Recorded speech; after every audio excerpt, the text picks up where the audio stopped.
আসসালামু আলাইকুম। আশা করি সবাই ভালো আছেন। প্রতিদিনের মতো আজকেও নতুন রেসিপি নিয়ে হাজির হয়ে গেলাম। আজকে আমি আপনাদেরকে মসুরির ডাল দিয়ে ডিম রান্না করে দেখিয়ে দেব। একদম সহজ উপায়ে, একদম সেরা স্বাদে। চলুন তাহলে দেখে নিন। আশা করছি পুরো ভিডিওটির সাথে থাকবেন। প্রথমে আমি চুলায় একটা ফ্রাই প্যান বসিয়ে দিলাম। তারপর পরিমাণ মতো তেল ঢেলে নিচ্ছি।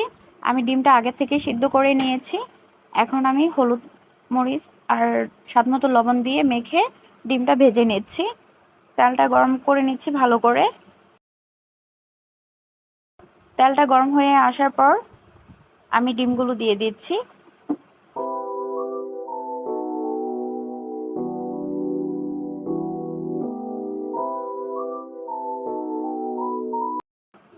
এখন আমি উল্টে পাল্টে ডিমগুলো ভেজে নিয়েছি। দেখতেই পাচ্ছেন কেমন করে আমি ডিমটা ভেজে নিচ্ছি।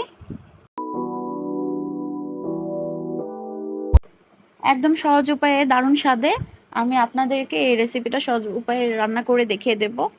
মাছ মাংস ফেল হয়ে যাবে এই ডিম রেসিপির কাছে। এতটাই টেস্টি হয়, বাসায় একবার হলেও ট্রাই করে দেখবেন। এখন আমি পেঁয়াজ কুচি দিয়ে দিচ্ছি। পেঁয়াজটা হালকা বাদামি করে ভেজে নেব।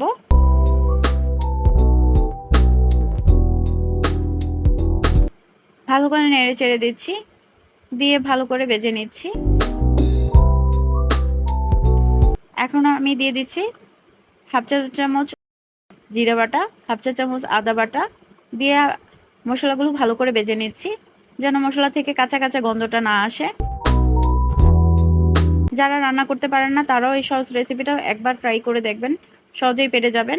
অল্প পানি দিয়ে ভালো করে কষিয়ে নিচ্ছি। এখন দিয়ে দিচ্ছি হলুদ গুঁড়ো 1.5 চা চামচ, আর দিয়ে দিচ্ছি মরিচ গুঁড়ো 1 চা চামচ। স্বাদ মতো, যার যার ইচ্ছে মতো ঝালটা দিয়ে নেবেন।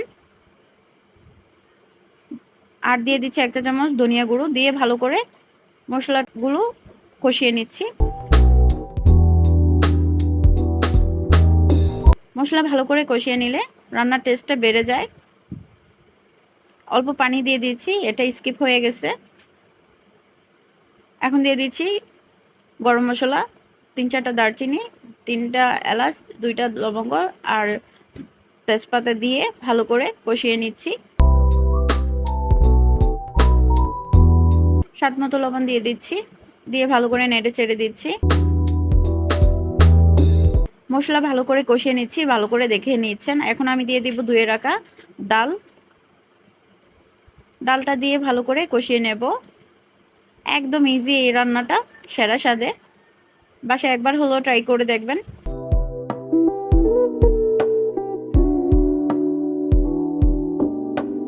ইউনিক একটি রেসিপি আপনাদের সাথে শেয়ার করলাম। আর এখন অল্প একটু পেঁয়াজ বাটা দিয়ে দিয়েছি, দিয়ে ভালো করে কষিয়ে নিচ্ছি।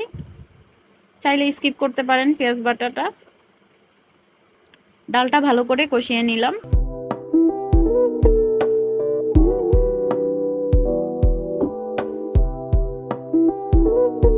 এখন আমি পরিমাণ মতো পানি দিয়ে দিচ্ছি।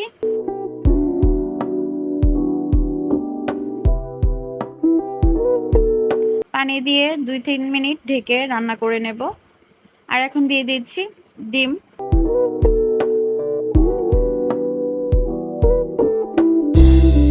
ডিমটা দিয়ে ভালো করে কষিয়ে নেব। আমি ঢাকনা দিয়ে এখানে স্কিপ হয়ে গেছে, আমি 2-3 মিনিট ঢেকে রান্না করে নিয়েছি। এখন দিয়ে দিচ্ছি কাঁচামরিচ 3-4টা, দিয়ে একটু ঢেকে দিয়েছি আর নেড়ে চেড়ে দিচ্ছি ঢাকনা তুলে। রান্না শেষ পর্যায়ে দেখেন কতটা পারফেক্ট হয়েছে, দেখতে অনেক লোভনীয় হয়েছে, খেতেও অনেক দারুণ টেস্ট হয়েছে। রান্না শেষ পর্যায়ে এখন দিয়ে দিয়েছি ভাজা জিরে গুঁড়ো। এখন আমি আপনাদেরকে পরিবেশন করে দেখিয়ে দেব। দেখেন কতটা লোভনীয় হয়েছে, খেতেও অনেক টেস্ট হয়েছে। বাসায় একবার হলেও ট্রাই করে দেখবেন। আমার এই রেসিপিটা কেমন লেগেছে কমেন্টে জানিয়ে যাবেন। ভালো লেগে থাকলে লাইক, কমেন্ট, শেয়ার করে পাশে থাকবেন। চ্যানেলে নতুন হয়ে থাকলে চ্যানেলটি সাবস্ক্রাইব করে পাশে থাকা বেল বাটনটা অন করে দিবেন, যেন নতুন নতুন ভিডিও ছাড়ার সাথে সাথে আপনাদের কাছে নোটিফিকেশন চলে যায়।